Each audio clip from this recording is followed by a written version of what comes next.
Assalamualaikum warahmatullahi wabarakatuh. Salam dan bahagia. Kami dari kelompok 6 ingin mempresentasikan hasil diskusi kami tentang laporan keuangan sektor publik yang beranggotakan yang pertama, Novi Adinda Rukmana, NIM 2019-017125. Yang kedua, Olga Olivia Tiwameking, NIM 2019-017130. Yang ketiga, Feby Al-Ghafur, NIM 2019-017134. Yang keempat, Lia Adityawati, NIM 2019-017147. Yang kelima, Cindi Pratiwi, NIM 2019-017153. Laporan keuangan organisasi sektor publik merupakan komponen penting untuk menciptakan akuntabilitas sektor publik. Adanya tuntutan yang semakin besar terhadap pelaksanaan akuntabilitas publik menimbulkan implikasi bagi manajemen sektor publik untuk memberikan informasi kepada publik. Salah satu adalah informasi akuntansi yang berupa laporan keuangan. Informasi akuntansi merupakan tujuan akhir akuntansi sektor publik. Informasi keuangan berfungsi memberikan dasar pertimbangan untuk pengambilan keputusan. Informasi akuntansi merupakan alat untuk melaksanakan akuntabilitas sektor publik secara efektif, bukan tujuan sektor publik itu sendiri. Sektor publik merupakan organisasi yang kompleks dan heterogen. Kompleksitas sektor publik tersebut menyebabkan kebutuhan informasi untuk perencanaan dan pengendalian manajemen lebih variasi. Tugas dan tanggung jawab akuntan sektor publik adalah menyediakan informasi baik untuk memenuhi kebutuhan internal organisasi maupun kebutuhan pihak eksternal. Akuntansi sektor publik memiliki peran untuk menyiapkan laporan keuangan sebagai salah satu bentuk pelaksanaan akuntabilitas publik. Akuntansi dan laporan keuangan mengandung pengertian sebagai suatu proses pengumpulan, pengelolaan, dan pengomunikasian informasi yang bermanfaat untuk pembuatan keputusan dan menilai kinerja organisasi. Menurut Landevers 973 dalam Flu JJ 1993 menyatakan bahwa akuntansi secara normatif memiliki 3 aspek, yaitu yang pertama, sifat informasi yang diberikan, yang kedua, kepada siapa informasi tersebut diberikan, dan yang ketiga, tujuan informasi tersebut diberikan.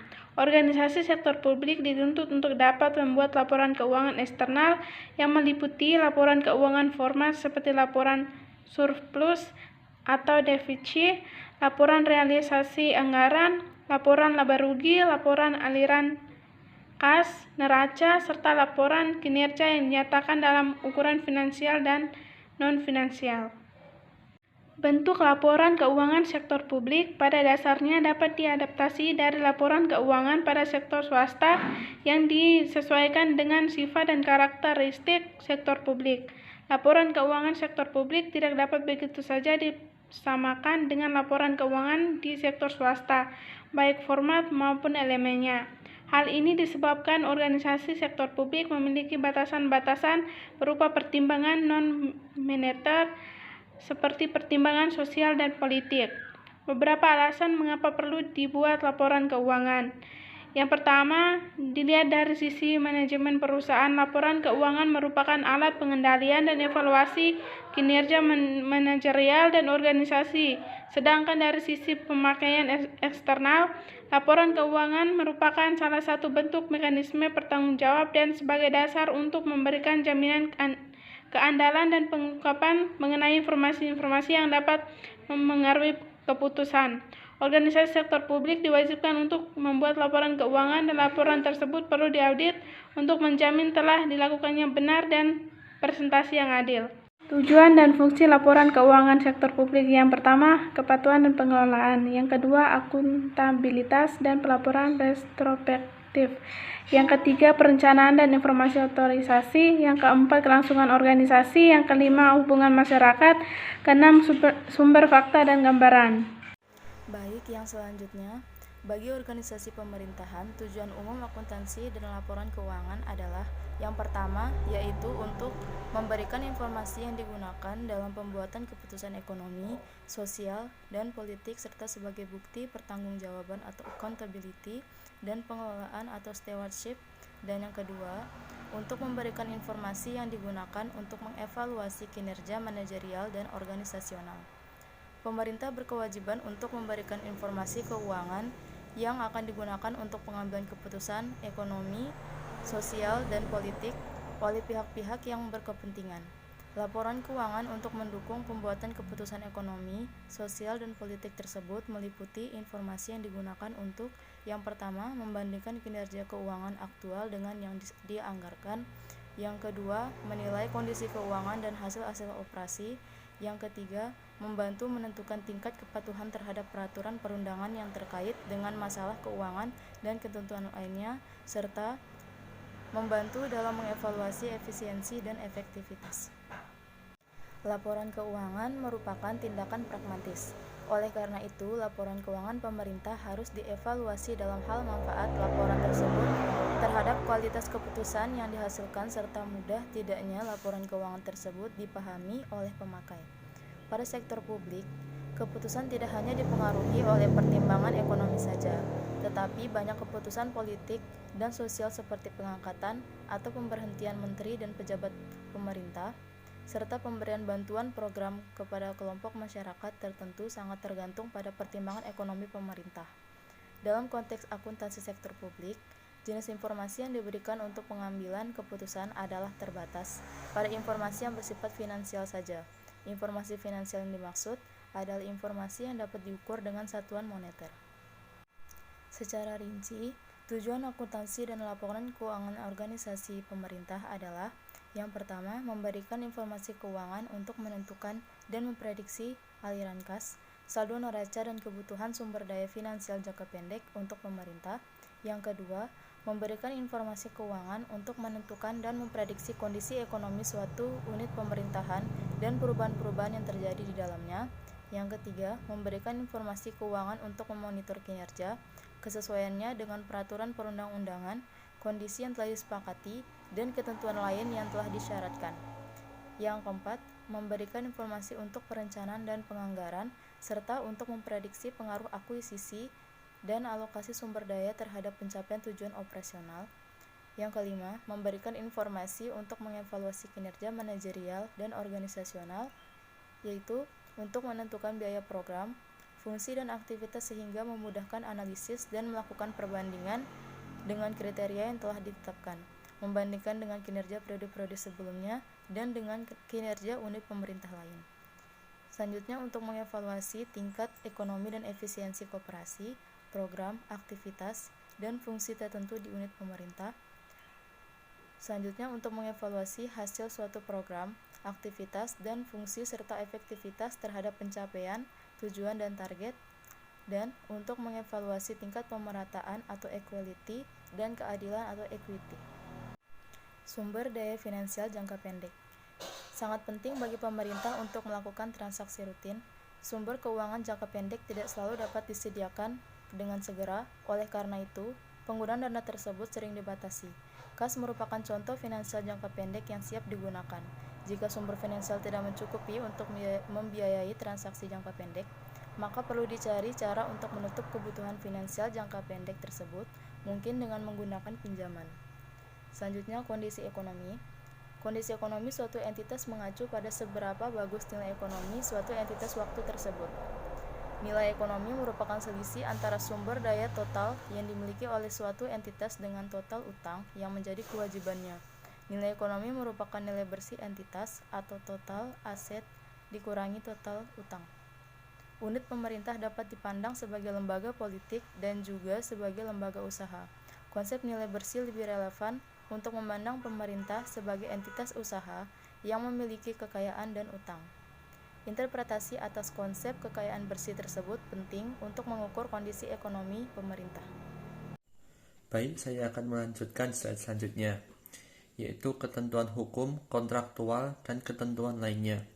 Unit pemerintah kendala khusus dalam melakukan aktivitasnya, yaitu dibatasi oleh peraturan hukum dan perundang-undangan serta ketentuan yang ditetapkan.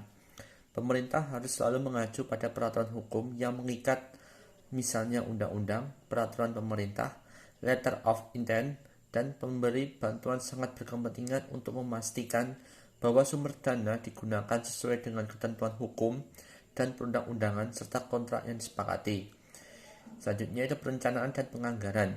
Informasi akuntansi diperlukan untuk melakukan perencanaan keuangan, menghitung biaya program, dan penganggaran. Anggaran merupakan alat pencernaan sekaligus alat pengendalian pemerintah, sedangkan alat pengendalian mengidentifikasikan alokasi sumber daya yang disetujui legislatif untuk dibelanjakan.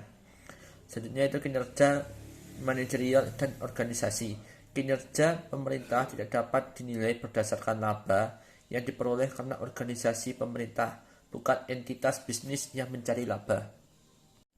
Baik, slide selanjutnya yaitu tujuan laporan keuangan menurut SFAC nomor 4. 1. Laporan keuangan organisasi non-bisnis hendaknya dapat memberikan informasi yang bermanfaat bagi penyedia dan calon penyedia sumber daya, serta pemakai dan calon pemakai lainnya dalam pembuatan keputusan yang rasional.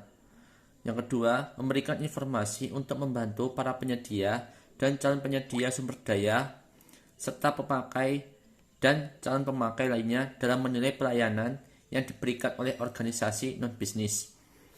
Yang ketiga, memberikan informasi yang bermanfaat bagi penyedia dan calon penyedia sumber daya serta pemakai dan calon pemakai lainnya dalam menilai kinerja manajer organisasi non-bisnis. Yang keempat, memberikan penjelasan dan interpretasi untuk membantu pemakai dalam memahami informasi yang diberikan. Yang kelima, memberikan informasi mengenai kinerja organisasi selama satu periode.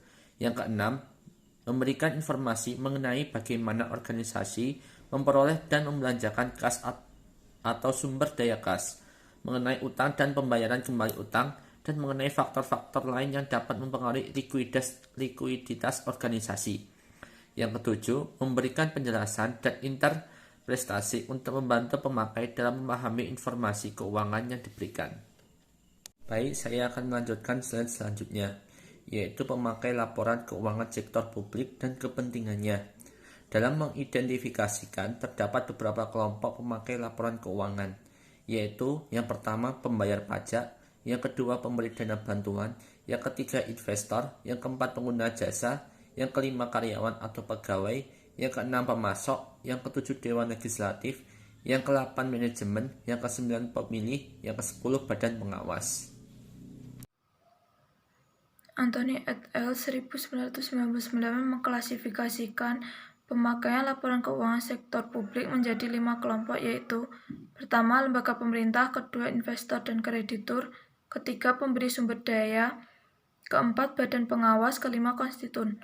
Pengklasifikasian pemakaian laporan keuangan yang dilakukan Anthony adalah dengan mempertimbangkan semua non-bisnis, bukan untuk organisasi pemerintah saja, sedangkan Drebin et al. 1981 mengklasifikasikan pemakaian laporan untuk sektor pemerintahan saja.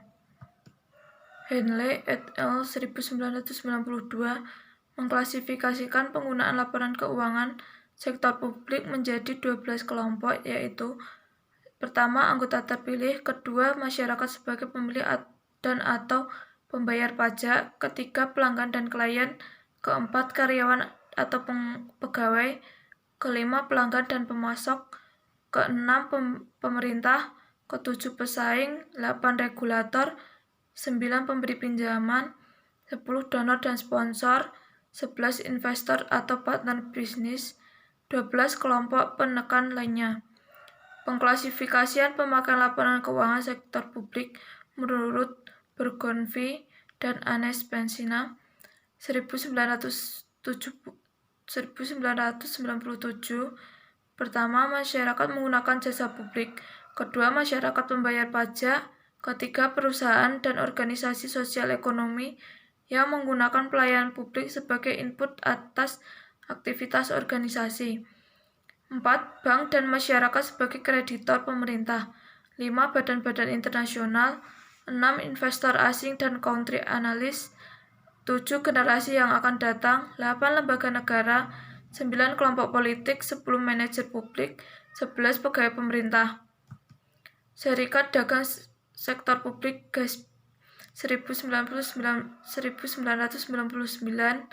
P.B.184 mengidentifikasikan pemakaian laporan keuangan pemerintah menjadi 3 kelompok besar, yaitu pertama, masyarakat yang kepadanya pemerintah bertanggung jawab. 2. Legislatif dan badan pengawas yang secara langsung mewakili rakyat. 3. Investor dan kreditur yang memberikan pinjaman dan atau berpartisipasi dalam proses pemberian pajak. Hak dan kebutuhan pemakaian laporan keuangan. A. Hak untuk mengetahui, yaitu mengetahui kebijakan pemerintah, mengetahui keputusan yang diambil pemerintah, mengetahui alasan dilakukannya suatu kebijakan dan keputusan tertentu. B. Hanya untuk diberikan informasi. C. Hak untuk didengar aspirasinya. Laporan keuangan pemerintah disediakan untuk memberikan informasi kepada berbagai kelompok pemakai, pertanggungjawaban publik masyarakat, organisasi publik untuk memberikan laporan keuangan sebagai bukti pertanggungjawaban dan pengelolaan. Kebutuhan informasi pemakai laporan keuangan pemerintah tersebut dapat diringkas sebagai berikut. Pertama, masyarakat menggunakan pelayanan publik membutuhkan informasi biaya, harga, dan kualitas pelayanan yang diberikan. 2. Masyarakat memberikan pajak dan memberi bantuan ingin mengetahui keberadaan penggunaan dana yang diberikan. 3. Kreditur dan investor membutuhkan informasi untuk menghitung tingkat risiko, likuiditas, dan solvabilitas. 4. Parlemen dan kelompok politik memerlukan informasi keuangan untuk melakukan fungsi pengawasan. 5. Manajer publik membutuhkan informasi akuntansi sebagai komponen sistem informasi manajemen. 6. Pegawai membutuhkan informasi atas gaji dan manajemen kompensasi. Perbedaan laporan keuangan sektor publik dengan sektor swasta. Perbedaan tersebut meliputi perbedaan jenis-jenis laporan keuangan, tujuan pelaporan keuangan, dan teknik akuntansi yang digunakan.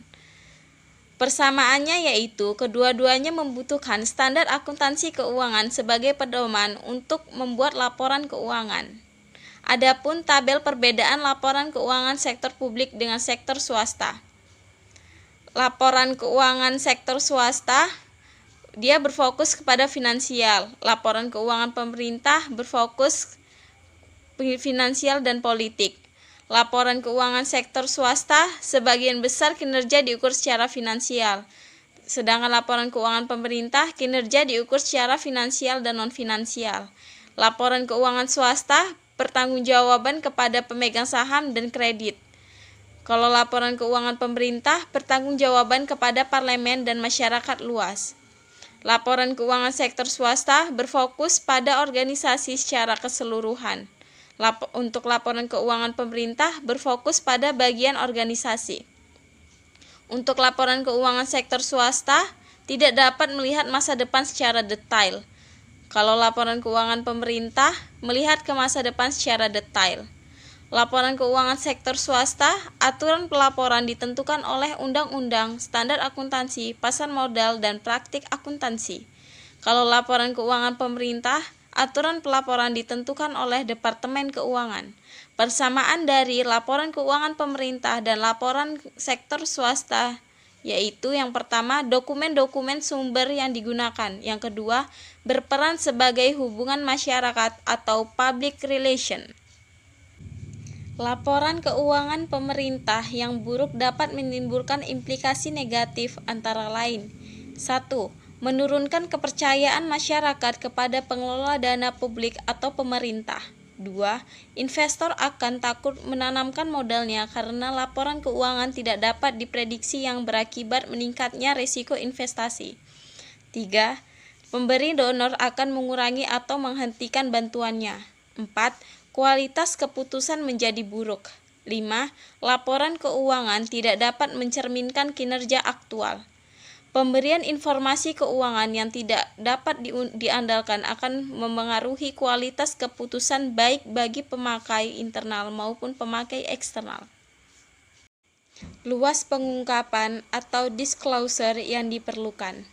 Pemerintah harus menentukan kebijakan yang menjelaskan komponen apa saja yang dapat dikategorikan sebagai pendapatan atau biaya operasi yang tepat untuk suatu unit kerja yang dilaporkan. Luas pengungkapan dan kebijakan-kebijakan akuntansi yang dipraktikkan secara konsisten. Pemerintah diharapkan dapat memberikan informasi tambahan untuk hal-hal sebagai berikut. 1. Fokus pengukuran dan dasar akuntansi yang digunakan untuk pembuatan laporan. 2. Kebijakan menghapuskan atau menghentikan aktivitas internal unit kerja pada laporan aktivitas. 3. Kebijakan kapitalisasi aktiva dan menaksir umur ekonomi aktiva-aktiva tersebut untuk menentukan biaya depresiasi. 3. Deskripsi mengenai jenis-jenis transaksi yang masuk dalam penerimaan program dan kebijakan untuk mengalokasikan biaya-biaya tidak langsung kepada suatu fungsi atau unit kerja dalam laporan aktivitas. 5. Kebijakan pemerintah dalam menentukan pendapatan operasi dan non-operasi. 6. Pemerintah harus mengungkapkan secara detail atau lengkap dalam catatan atau notes laporan keuangan mengenai aset modal dan utang jangka panjang. Aset modal yang tidak didepresiasi harus diungkapkan secara terpisah dari aset modal yang didepresiasi. Informasi mengenai kewajiban jangka panjang meliputi obligasi, utang wesel, pinjaman, utang leasing, tuntutan, dan sebagainya. Ikhtisar. Akuntansi sektor publik bertujuan untuk memberi informasi yang bertujuan untuk pengambilan keputusan ekonomi, sosial, politik, dan sebagai bukti pertanggungjawaban dan pengelolaan, serta untuk memberi informasi yang digunakan untuk mengevaluasi kinerja manajerial dan organisasial. Laporan keuangan pemerintah dan laporan keuangan komersial memiliki perbedaan. Perbedaan tersebut meliputi jenis laporan yang dihasilkan, elemen laporan keuangan, tujuan laporan keuangan, dan teknik akuntansi yang digunakan. Sekian presentasi dari kelompok kami, lebih dan kurangnya kami mohon maaf. Wabillahi taufiq wal hidayah. Assalamualaikum warahmatullahi wabarakatuh. Salam.